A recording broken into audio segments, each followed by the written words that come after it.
everybody to WLAB and our webinar on social impact with NFTs. My name is Belinda Esselheimer. I'm the Director of Innovation of WLAB. We are a community and innovation lab based out of Hong Kong, and we're all about creating a happy and healthier Hong Kong together with Hong Kong's community, but also a global community of change makers. As you can see, we have our team also here, and tonight we have lovely speakers who will also tell you more about themselves in a minute. We are also a space based out of North Point, so if you're based in Hong Kong and you want to visit us, give us a shout. We will also share details on how you can visit our space and what we also want to do in the future. Thank you all so much for joining tonight. We're recording this webinar and we will also be sharing it on YouTube later. All right then, you're not here for me, you're here to talk about NFTs. So thanks, Belinda, for the introduction. And thanks everyone who's here in the room, came all the way to Harvard on a Monday evening, and to everyone else who's watching us wherever they are virtually. Good evening, everybody. So I think what Belinda said, we're going to talk about the impacts with NFTs. I think several we can't hear the panel. You've got the environmental impact, I would say the social economic impact, and also the impact to the participants within NFTs. Am I loud enough? I think so. We're hearing something coming out of the box, but I don't see the light off anymore. Yeah, sorry guys, we're just checking. We're live here, so anything is happening. So bear with us. Just make sure. Can you move it a bit front, further away from Max? Further away from Max. Patricia, can you hear me? Okay. Is it better? Good. Okay, all right. So let me start it off, gentlemen, by introducing myself, and obviously this two gentlemen over my right. So my name is Lin Bei. I am the Chief of Staff of Huseng. We are Asia's first and only regulated stock exchange focused on digital securities available to retail investors. I'm also a co-founder of an organization called Satoshi Women, which aims to support women in the creative space to understand NFTs. I'm also one of the founding mentors of an organization that's led by female leaders and also pioneers within the crypto space. Next. Awesome. Thank you to everyone who's here, as well as our friends online, and also thanks to Belinda and Patricia for organizing this amazing gathering. My name is Max. I'm the founder and CEO of a company called Carbon Base. And Carbon Base aspires to use all of the exciting tools we have in both the data science and machine learning space, as well as the digital asset and blockchain space, to help accelerate our ability to build a carbon negative future. We started about a year and a half ago, and today we have several initiatives underneath our company. On one hand, we're helping large companies calculate and reduce their carbon emissions. On the other hand, we're launching an NFT platform for social impact in collaboration with the WWF, and I'm going to share a bit more about that work with you guys as well. Hi, I'm John from Genesis Block and GBB. At Genesis Block, we are an OTC trading desk for Bitcoin and cryptocurrencies. We are also educators and technology providers behind Point here, Asia's largest Bitcoin ATM operator. On the GBB side, we invest in companies like OMG Network, Superfarm, Serum, and a number of others for both kind of like incubating projects, M&As, and things like that nature. Thanks, guys. So, just so you know, we actually received quite a number of questions from our audience in advance. So, we are going to cover most of them by touching on different topics.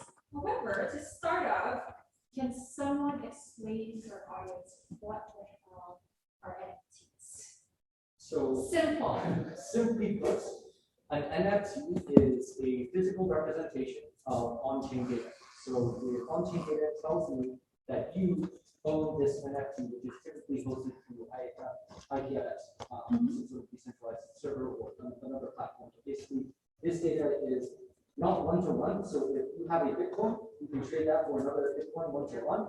An NFT is unique, so only to itself. So its value is basically derived from what image or off-chain data that it represents. Simply put, other iterations of this as far as fungible, non-fungible tokens. But I will go simply put, it's basically a unique token that represents off-chain data or on-chain data that represents or vice versa. Amazing. You have a metaphor on how to explain NFT. Do you want to Sure. tell our Sure. audience that? So in a few broad strokes, building on John said, when Bitcoin was first invented, it created a phenomenon called digital scarcity. You have something that's fundamentally both digital and also scarce. This is a very big shift from what happened in the early days of the internet, where any movie or any video content can be reproduced indefinitely. The marginal value of one of these things has gone essentially zero. What Bitcoin allowed us to do was create an entity or an element that was both digital and also rare in nature. NFTs have built on this idea and essentially allowed us to create additional rich metadata associated with the digital scarce item. And the rich metadata can represent artwork, music, insurance policies, or a whole host of other interesting applications. What John's saying also is the key conception of fungible versus not fungible. Fungible things are like dollar bills. If you have $1 and I give you $1, you give me back $1. We have not exchanged any value. Non-fungible are like babies. If you bring your baby to the child daycare, you give the daycare your baby. At the end of the day, when you want to collect your baby, you can't collect any random baby. You have to collect the specific baby that you gave away. So that, I think, sort of connotes the idea of non-fungibility. I like that one. Excellent, guys. Thanks so much for that. So now we move on. There's a lot of controversy around how or crypto is being scrutinized for its huge energy consumption.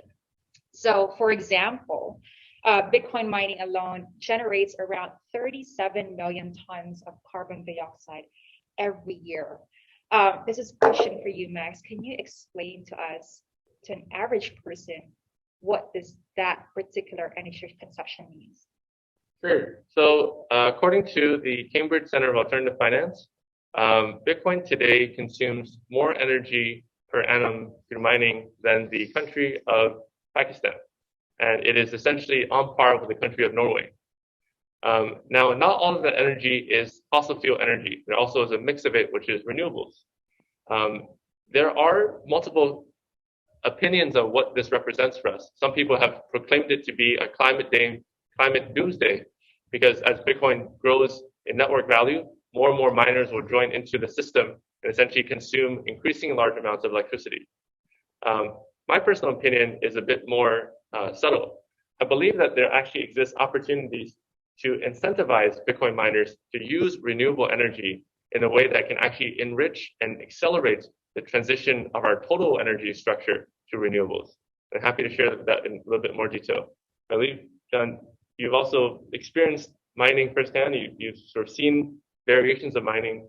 Perhaps there are ways to use mining more effectively. So Genesis Block started back in 2012 in the Bitcoin mining space. So this is kind of part of our heritage. Mm-hmm. My kind of shill to this topic is basically there are guys out there that are trying to do this right. What I mean by this is there's a company called POW.RE. They are run by a guy called SJO, an ex-MM trader from OSL. And what they kind of set out to do was to mine Bitcoin the right way. What I mean by this is 100% renewable energy. And then on top of that, in the context of Bitcoin mining, one of the most expensive byproducts is heat. And what they've done is they've set up in the subarctics to where the government actually pays them to set up their mines in the basement of these buildings because they're heating the building with the byproduct of Bitcoin mining, that being heat. So I think that if you take, renewable energy plus actually generating income from one of your byproducts, there is a way to do this, quote unquote, right. And that's kind of my show for, the offset of the potential downside of Bitcoin mining. Right. Okay. And something we're working with right now as part of Carbon-Base is we're trying to create a standard called the Sustainable Bitcoin Standard. And the idea was born studying the way that renewable energy certificates are generated. Today, you hear a lot of news about Google, Apple, and Tesla using 100% renewable energy. And there is some technical trickiness to this, because when you buy power from the grid, you're not able to exactly see if the power you're buying comes from a fossil fuel generator or a renewable energy generator. Instead, what they do is they create a certificate called a renewable energy certificate given to the solar producer. When Tesla buys power, Tesla also buys the same number of certificates from the solar producer. We believe that this system can be easily adapted to Bitcoin. And we want to certify Bitcoin miners like the one that John mentioned that are actually using renewables. And we want to give certificates called sustainable Bitcoin certificates to those renewable energy users. And then when Fidelity or BlackRock or Blackstone or Facebook one day decides to buy Bitcoin, they can choose to buy regular Bitcoin, or they can choose to buy carbon neutral Bitcoin. And that carbon neutrality is certified by the existence of the sustainable Bitcoin certificate. We believe that this type of mechanism is similar in nature to the decentralized market incentive that powers Bitcoin mining today, but it actually creates an additional way for Bitcoin miners who are using renewables to earn a green premium. And that extra premium could actually be a very powerful market force for incentivizing more miners to consider sources of renewables actually as the way that they mine Bitcoin. Excellent. You know what? I'm going to digress very briefly. So we've got audience here live. I just want to understand here, who among you guys have or own any crypto? Honestly, can you please raise your hands? Okay. All right. How familiar are you in this space? Just because I just wanted to know and understand, we got to make sure that we're speaking to the audience here. So, and also, if you guys have any questions, feel free to raise your hands. We'll make it as open as possible. Now, I think well, obviously the people here are here because NFT itself sparked their curiosity. And I'm pretty sure most of you have heard in March of this year, there is this art piece, initial art piece, which is called The First 5,000 Days by this gentleman called Mike Winkelmann, who goes by the name of Beeple, that sold this particular digital art piece for $69 million US. That's a lot of money in my opinion. And he says that his artwork will be carbon neutral or negative, meaning he'll be able to completely offset emissions from his NFTs by investing in renewable energy, conservation projects, or technology that sucks carbon dioxide out of the atmosphere. My question is that enough?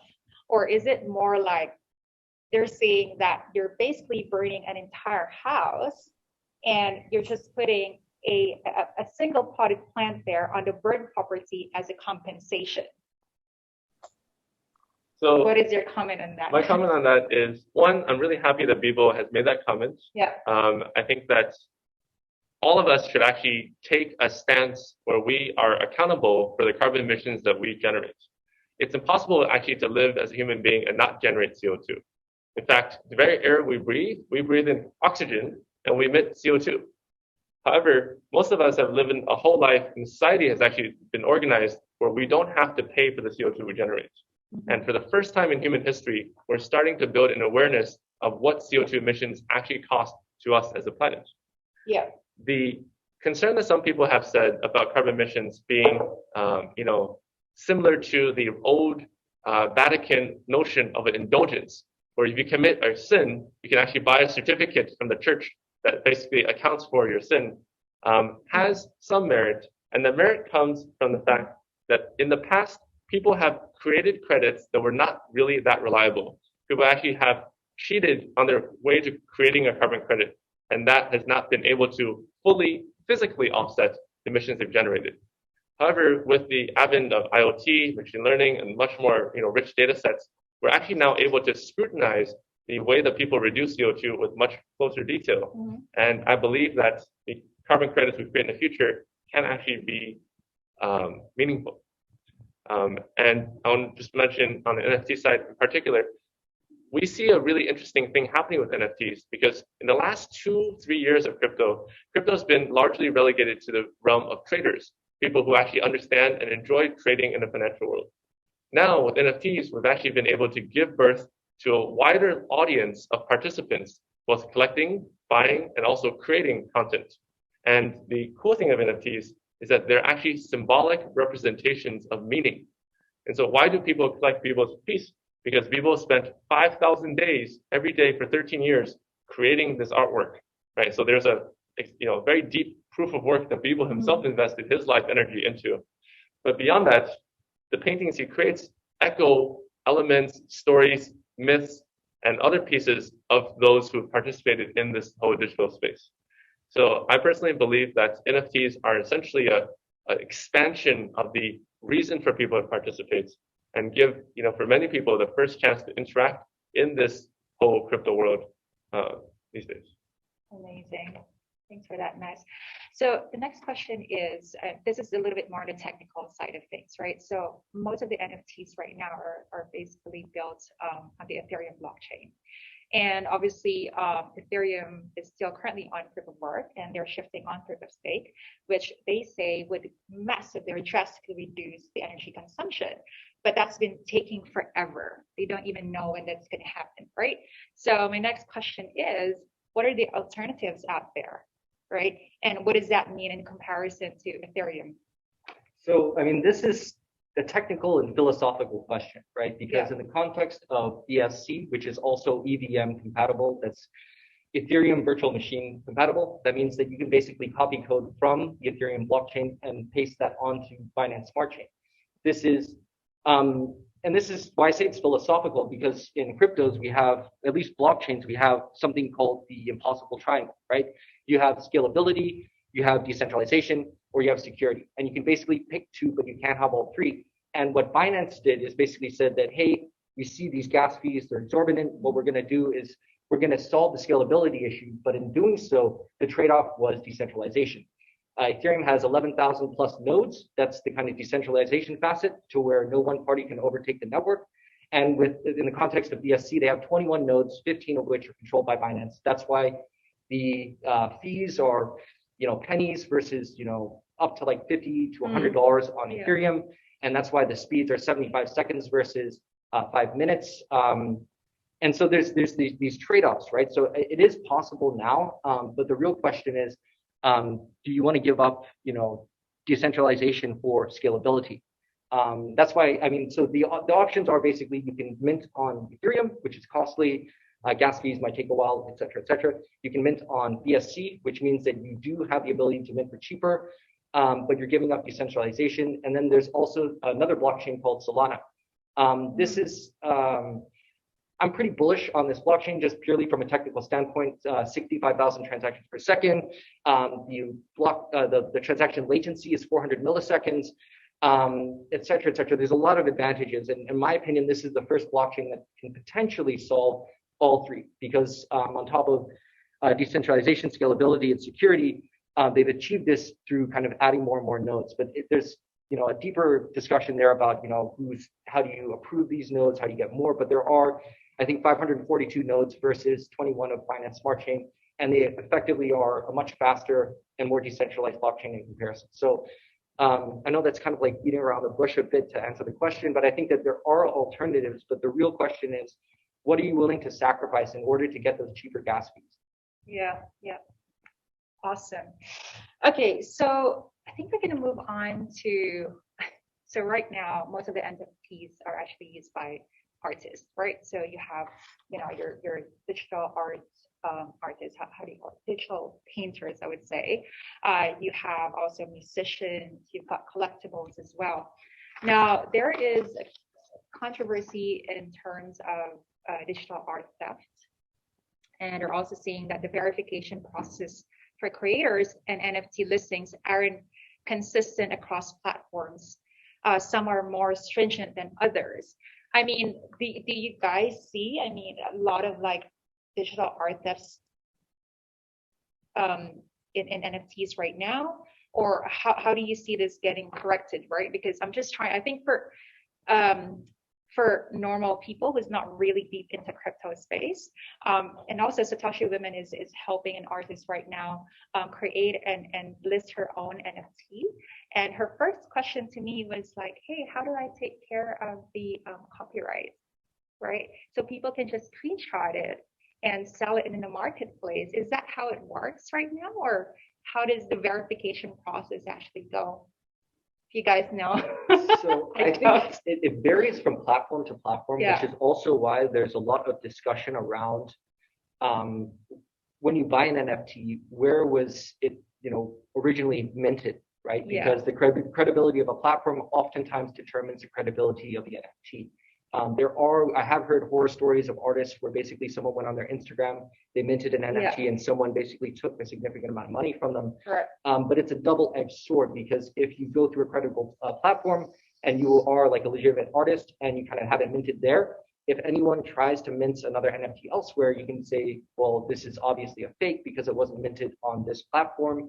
And that's kind of part of what the value of NFTs really is, because it attributes ownership. So if I bought it from a platform that's verified, I'm a verified artist, I can kind of attribute ownership undeniably that I made this piece and this person is the actual owner. Yeah. Just to build on that a little bit, I think the metaphor of NFTs is that in traditional world, Sotheby's and other auction houses, they actually experience a lot of counterfeit artworks, especially artworks that are in the, let's say, $1 to $5 million range. There's a very large space to do counterfeiting because it's not so expensive. You're going to spend a lot of time to verify, but it's expensive enough that if you manage to make one of these, you actually make a lot of money. The way I see NFTs is, imagine every piece of artwork has a giant button on this says verify me. And if you press this button, it instantly tells you whether or not it's made by the original artist or not. Yeah. So the actual technical implementation is that you can sort of see the original owner or the contract creator of the NFT piece, and you can see that that person actually has verified their address with their real world identity or not. I personally believe that the art theft side of NFTs actually is a much less problem compared to real world NFTs. But what is true, your point, is that there could be very much people who take digital screenshots. Mm-hmm. And so the key, I think, to really address this problem is to have very public minting processes. And so if you're the artist, you say, this is now the moment I mint them. This is the Ethereum address that I'm using to mint from. And that allows anyone else to basically easily check provenance, because they could go to that tweet or go to that YouTube stream and check if that NFT they're buying from has the same Ethereum address. Kind of like a Zerbos for NFTs, right? It's like the Picasso catalog where everyone goes to is this real or not? Yeah. Have you guys seen the show on Netflix called Make It Look? Oh no, I've seen trees. I've been meaning to. Anyways, okay. So, gosh, you know what? There's tons of questions here. You can see, right? I mean, honestly speaking, I shouldn't be even producing paper given what I'm in this digital space. Okay, so I'm going to read out one of the questions here from our audience.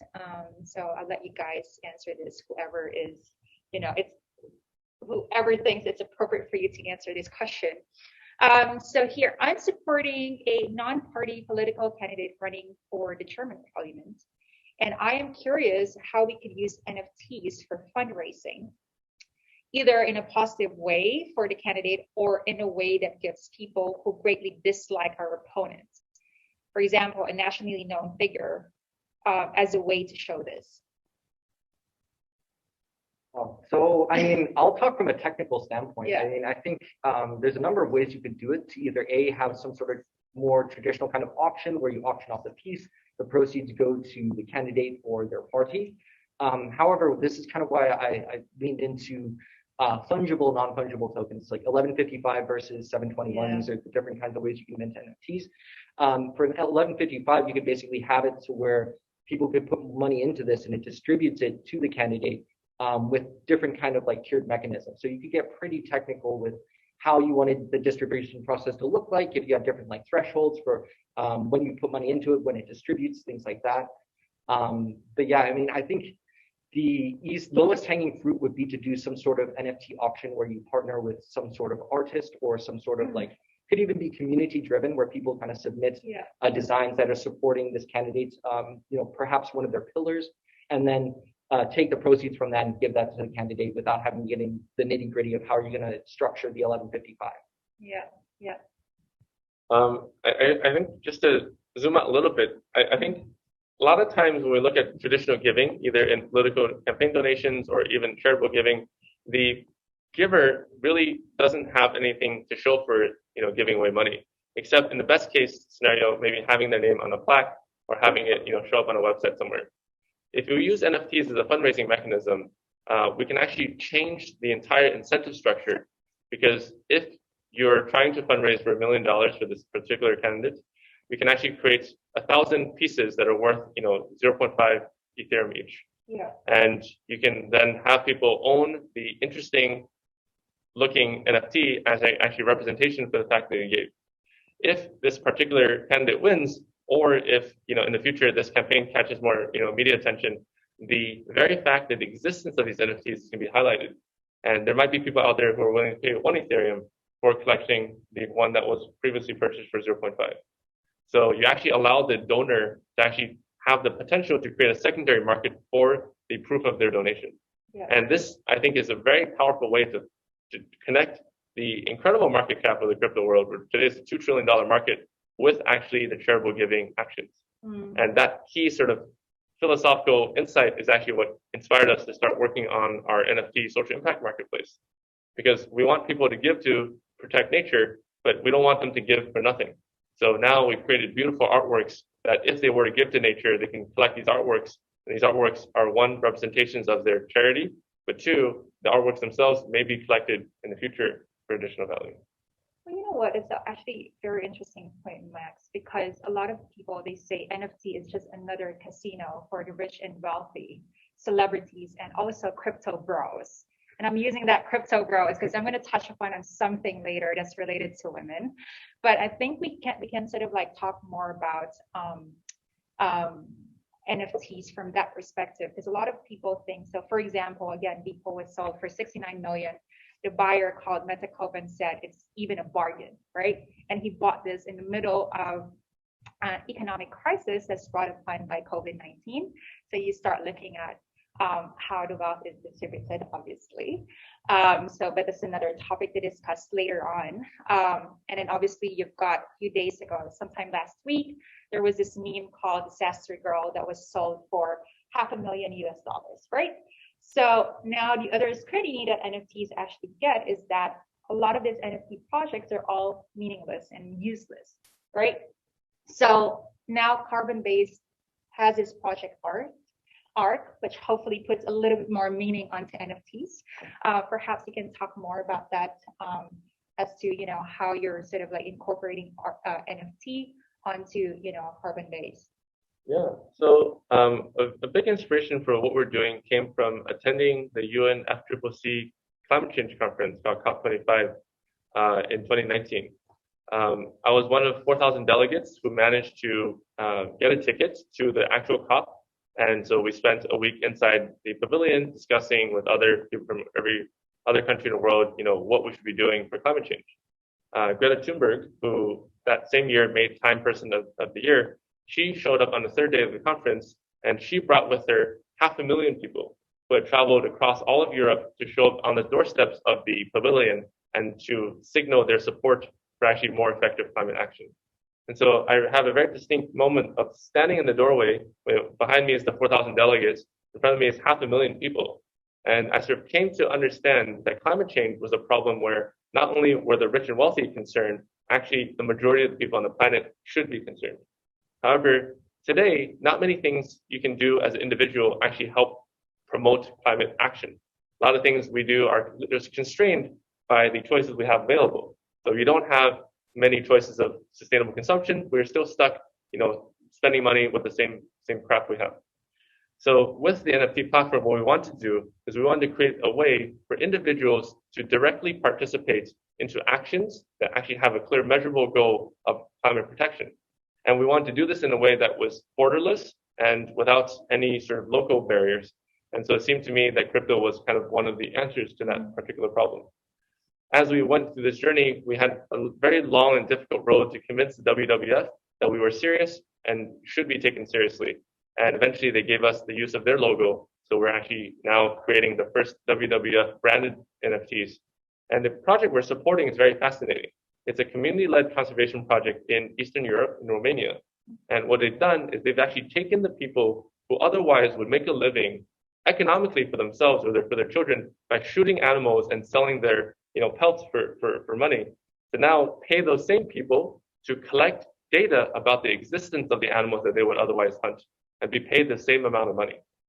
Now, what's core to this insight is that the people who are actually taking, something from nature today at the front lines of that experience, they're not doing it out of a hate of the animals. They're doing it out of ability to survive as a person. And so if we can substitute the reason that they do the first thing with, a same amount of economic value or even more, then we can actually change their behavior. And so I think that's actually the kernel of everything we're trying to do. We're trying to use crypto as a resource pool that's able to then come down and touch the lives of individuals who are at the front lines of the boundary between human beings and nature and change their actions on a micro scale and give them rewards for changing their actions.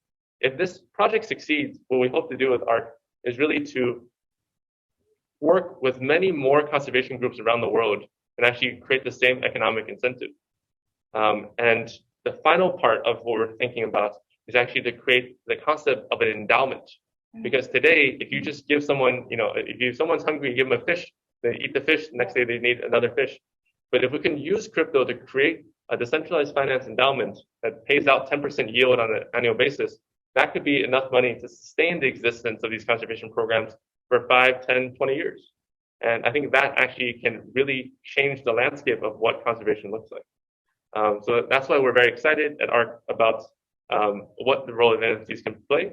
And one more thing, a lot of times when we contribute to nature, the end of our relationship is the moment that our credit card purchase has gone through. But what we want to do instead is we want the NFT to be a lasting symbol of connection between your contribution and the thing you're supporting. And today was the idea of dynamic NFTs, where you can actually take Oracle feeds and change the actual data displayed on the NFT itself. We can actually create a living embodiment between the collector and the cause. And I think that part is going to be a very new way to actually do that direct linkage, using the data feeds that we have available. Amazing. Do we have any questions from the audience here? Just out of curiosity. All right. We had somebody in the chat who was asking, I created an NFT today. How can I calculate the climate impact of it? It comes down to like gas fees, like hash rates. We're very happy to help you work through that calculation at Carbonbase. So actually, can you explain how this calculation works? I'm very curious. Sure. So there's really several parts of what the emissions looks like, right? There's the emissions from the actual mining. So every time an Ethereum transaction is passed, it is one of several thousand that goes into a block, and there's an X number of energy that goes into mining that block. So we can sort of amortize the cost of energy across all of Ethereum transactions. That's one part of the allocation of the resource. And then the second part is when people come and pay for it, then that sort of similar transaction also is created. So what we do is we look at the metadata associated with the particular transaction, because the more data you have, the more gas fees or the more sort of transaction fees associated. And we try to do a prorated view on what that particular emission looks like. So is network congestion the biggest driving factor in what costs end up being? Or is it hash rate? Do you mean cost of emissions or cost of gas fees? So yeah, sorry for not being more clear. So I mean, the cost of like emissions. So is it going to be more impactful to the environment in a negative way if the gas fees are higher, or is it more contingent upon like the hash rate for like mining Ethereum? I think it's the hash rate. Okay. I think so the gas fees. I think the gas fees. My understanding is more the gas fees are a way to prioritize certain transactions over others. But at any given time, the total amount of energy consumption is stable, but it's proportional to how many miners are processing. That makes sense. Yeah. So out of curiosity, Max, like how does that work from an individual perspective, right? Do I come to you, or do you have an app where I can calculate my carbon emissions or carbon footprints? How do you call that? Sure. So what we started to build a Carbonbase before the NFT stuff was we built a personal carbon calculator. So individuals can ask the question, what is my yearly carbon emissions? And based on your diet, your transportation, your clothing, your housing, we can give you an estimate of what your emissions looks like. Mm-hmm. And then we give you a way to directly support one of 7 projects around the world, from Amazon rainforest to plastic recycling to cook stoves in Chad. And the money that you would spend would go to the project. That project would find ways to reduce CO2, and that CO2 negative emissions would be credited to your account. So on Carbonbase today, I've been carbon neutral for about 250 days. And in return for being carbon neutral, Carbonbase gives me an X number of reward points. And today's reward points can be used for a lot of traditional things. Eating, discounts at a vegetarian restaurant, buying, recycled footwear and, other types of things. What we hope to do in the near future is we hope to offer NFTs as a reward for being carbon neutral. So that instead of being local in Hong Kong, it can actually be somewhere around the world and still be able to experience some benefit of being carbon neutral. But the key idea is that the average cost of being carbon neutral is way less than most people think. So just as a simple poll, what do you guys think the average cost of being carbon neutral as a Hong Kong resident would be on a yearly basis? I've got no idea. A ballpark range.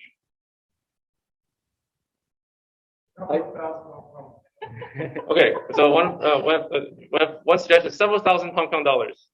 I mean, I'm of a mind that it shouldn't cost more, right? I mean, I imagine that there's marginal, maybe 1 or 2% more, but hypothetically, it should like ultimately even save you money to an extent, right? Give me a dollar figure. It's like, okay, I don't want to put you on the spot. So 2,000. 2,000 US dollars or Hong Kong dollars? Hong Kong dollars. Hong Kong dollars. Okay. So right now, the average person in Hong Kong emits about 8 tons of CO2. Right? The average cost per ton is about 10 to 15 US dollars. So at 15 US dollars, you're looking at 140 US dollars, or roughly, somewhere less than 1,000 Hong Kong dollars. So some brunches in Hong Kong cost 500 Hong Kong dollars a head. Yeah. So literally for the cost of 2 nice brunches, you can be carbon neutral for the whole year. Right? That is actually affordable. And what it gives you to do, it gives you the ability to say, is you can say, based on my lifestyle, I have now taken direct and effective action at reducing my emission level relative to the environment. What's next? Honestly, right? Why do we have to look at our carbon neutrality right now? Why do we have to? That's Yes. a great question. Yeah. So about 40 years ago, human beings discovered that the atmospheric level of CO2 was increasing at a rate much higher than the background for the last 5,000 years. Yeah. And they started convening a bunch of conferences around the fact that we should pay attention to this. Yeah. Only 2 years ago, 38 years after the discovery, did people start thinking that this is now a serious problem. And the reason for that is, I think, twofold. One is the UN finally got finance people to come and sit down and really look at the data. And in particular, a landmark moment was actually the CEO of BlackRock, right, Lawrence Fink, who said that for him, climate change was a transformational event in finance, and he was going to be going forward unable to invest in companies that actually did not have a climate mitigation strategy. And that has been a ripple effect that dislodged a lot of, inaction. And now, we're starting to see the effects of that. At a very personal level, the way I look at it is that there is only so much CO2 that can be emitted into the atmosphere before we hit runaway effects that have nothing to do with human beings. A very simple example is that there is a lot of carbon emissions stored, frozen in the Siberian tundra. And when that Siberian tundra melts, because the entire atmospheric temperature is increased, the total amount of CO2 that will be emitted from the melting of that permafrost is going to be much higher than human industrial activity. Yeah. So we're at the cusp of climate changes that once they start, we will be unable to stop. But whether or not we break the tipping point is entirely conditional on human activities. So we might be the straw that breaks the camel's back in terms of actually setting the Earth's climate pathway into very extreme directions. And we have, as our website suggests, 6 years and 8 months left. Yeah. So this is it. These next 6 years and 8 months are going to determine the next 200 to 300 years of planetary history. And that is, a signal that is not only now, available here, but they've actually painted it in the New York, on a skyscraper in New York City. They've actually rewired the clock in New York to actually have the same countdown clock that we use. And so every people who wake up and go to work every day can look at the doomsday clock on their way to work. That is scary. So I've got a question for you. Yes, you can kind of buy these carbon offsets, right? But what if you're that's not going to, doesn't it to an extent provide this kind of like justification for me to continue to like not recycle, not really like, take the actions I can on a more micro scale. Like, yes, you should be buying these carbon credits no matter what, right? Whether you are carbon negative, ideally you're carbon positive, right?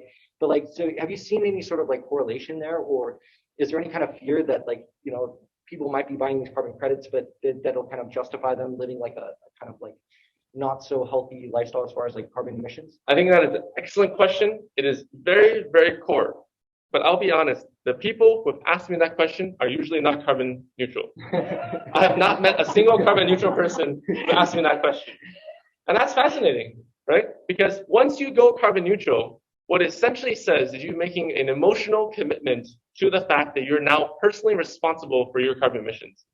And I've looked at the data very simply. I've looked at the emissions you have from beef and from chicken. For every kg of beef you eat, there's 60 kg of emissions. Every kg of chicken you emit, there's 6 kg of emissions.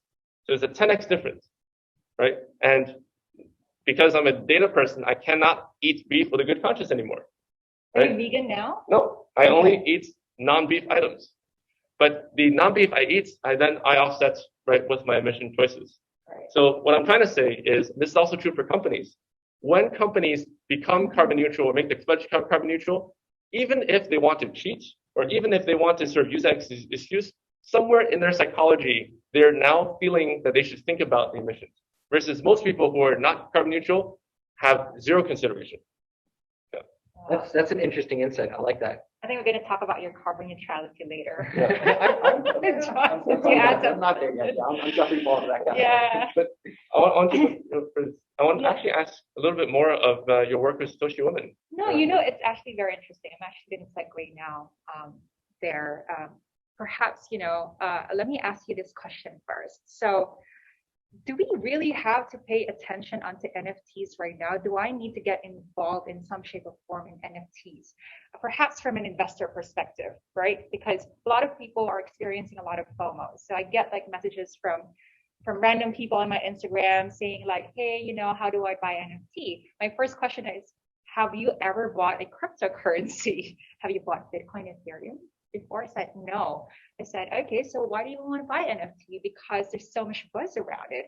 I mean, is it just a bubble right now, or is this something that we have to seriously look at? Because people are starting to think like, okay, is this another Bitcoin, Ethereum where you didn't pay attention before and look at it where it is now? I mean, is NFT the same?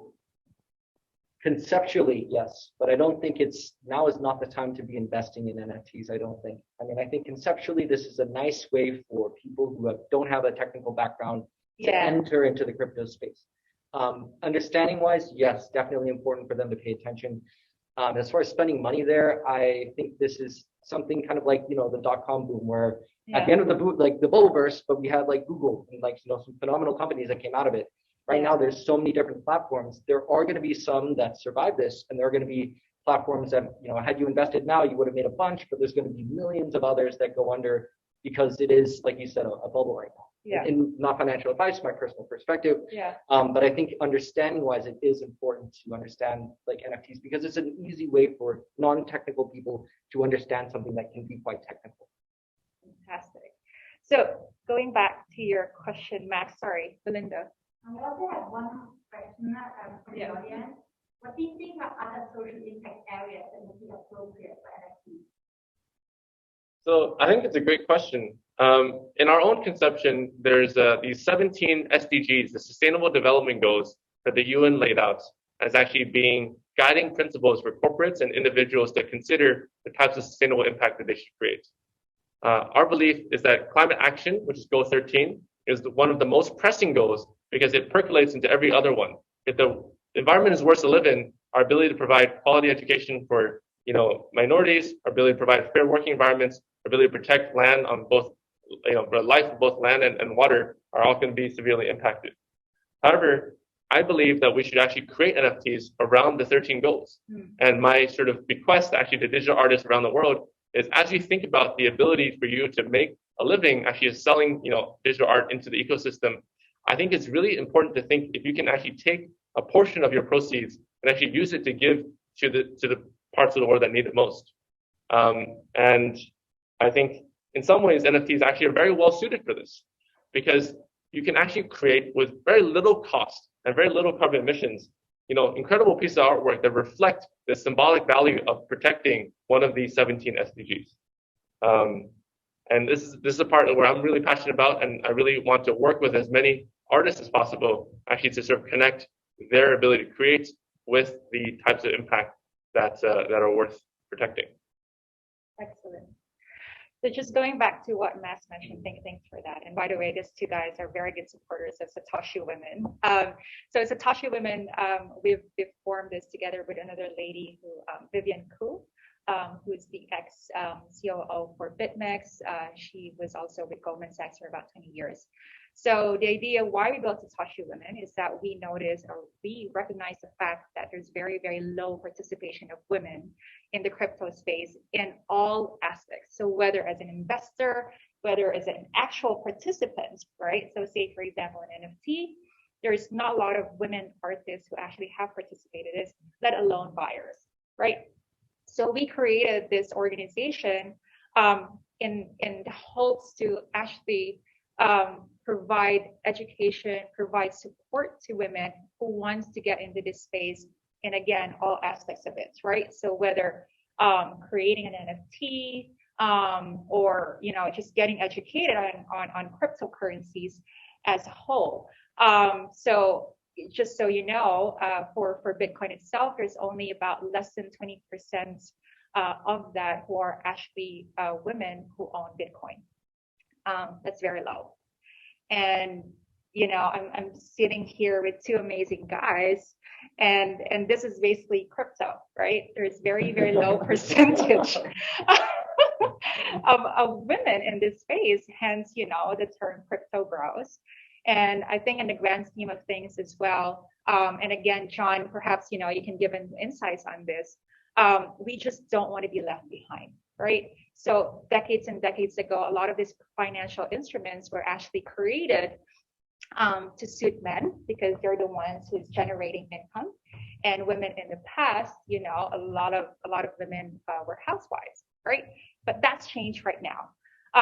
However, now we have the new world of finance, which is crypto, but then you still see like a very low participation of women.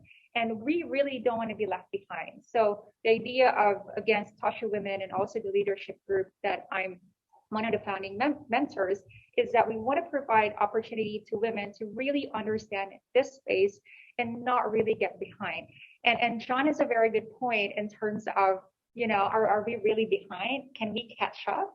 So, so kind of two notes to hit on there. So, first of all, just from like a GB shill, I think about half, if not more than half of our company is women. Actually, more than half my team is women. So I think it's all about kind of the culture you enter to. But I think you're right. It's more of the same as far as the space goes. It's dominated by men. However, the advantage women have in this space above almost any other industry is that we are one of the youngest industries in the world. And the largest company in cryptos right now is Binance, right? They've been around since 2017. And that means that like 4 years ago, had you gotten in, you could have been, top dog. And I think that shouldn't dishearten anyone from women from getting into cryptos. I think if anything, that should spur them on because there's an opportunity here to be part of this new revolution, financial revolution.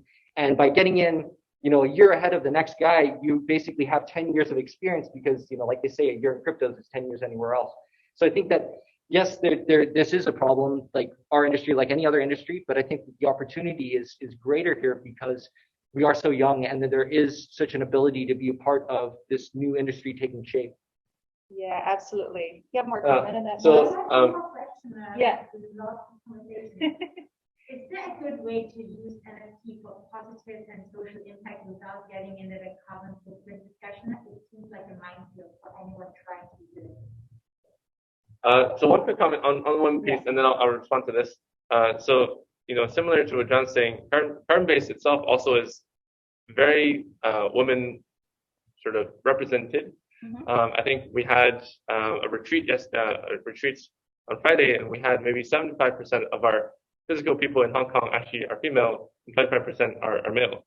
And the way I look at it is that the founding DNA, right, of any society, any community actually is determined by who are the early participants. And crypto, to be completely honest, the early participants were male. Yeah. And they were, people who had a very strong view of anti-government and, personal privacy. And that was really the sort of beginning ethos of Bitcoin. we're actually at a different stage of this transformation now. I believe that the social impact story and actually the story of women participating in crypto actually can go hand in hand. Yeah. Because one of the consistent things people found, if you wanted to reduce climate change, is to educate young girls with education. That actually is consistent across the board one of the most effective ways to fight climate change. And I think that's fascinating, right? That actually speaks to a much deeper sociological insight about the way that males and females prioritize societal value.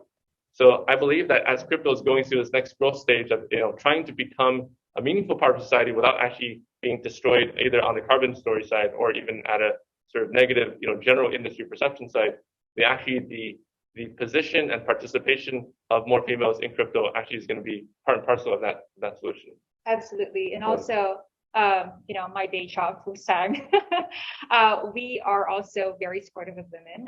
In fact, just very quickly, because I think we're going to wrap up very soon. We also are looking at creating a basket of ETFs for women-led businesses. It's a huge project. However, this is something that we want to work towards in support of, again, diversity and inclusion. But to me, really, diversity and inclusion goes beyond gender as well, right? So anyway, I think that's another separate topic. This has been an interesting conversation. Obviously, we've run out of time. For anyone else who actually we have more. Okay. If we can use NFT for positive social impact without getting into carbon footprint discussion. Yeah. I mean, it's as simple as just where are your proceeds going after you sell that NFT? You can easily send that USDT, whatever the cryptocurrency that you're trading for, BNB, what have you, just deposit that into a charitable platform, right? So I think that kind of offsets the involvement of having to do any sort of complicated coding as far as 1155 goes. You can just have a 721, mint it, sell that, and guarantee say that, hey, once I sell this NFT, I'm sending the proceeds to XYZ charity. I think that John covered a few great platforms that are able to provide scalability for NFTs without having a huge amount of emissions, without the same amount of emissions that Ethereum is. My personal belief is that there's two pathways to the solution here. One way is to incentivize all of the proof of work protocols to use renewable energy so that they actually have a reason to use renewables and sort of can accomplish their own, sort of carbon neutral transition. And on the other one, to take advantage of the very exciting second generation smart contract public protocols that actually have already been on proof of stake and actually can emit. And finally, if you can't avoid your emissions, then make sure you allocate a portion of your proceeds to supporting carbon credits to actually then at least take direct responsibility for the emissions you create. Fantastic. Well, I think that basically that's it for today. If you guys have any more questions, how do we manage that, Belinda? For anyone else who's got more questions, how do they reach out to us? We will share the link to the YouTube video in a full event email and also via LinkedIn or Twitter profiles, whatever you prefer. Thank you for joining. Okay. Thank you guys to our online audience for your time and attention, and thank you to WLAB for hosting us. Thank you. Thank you. Yes. Let's keep in touch. I'd like to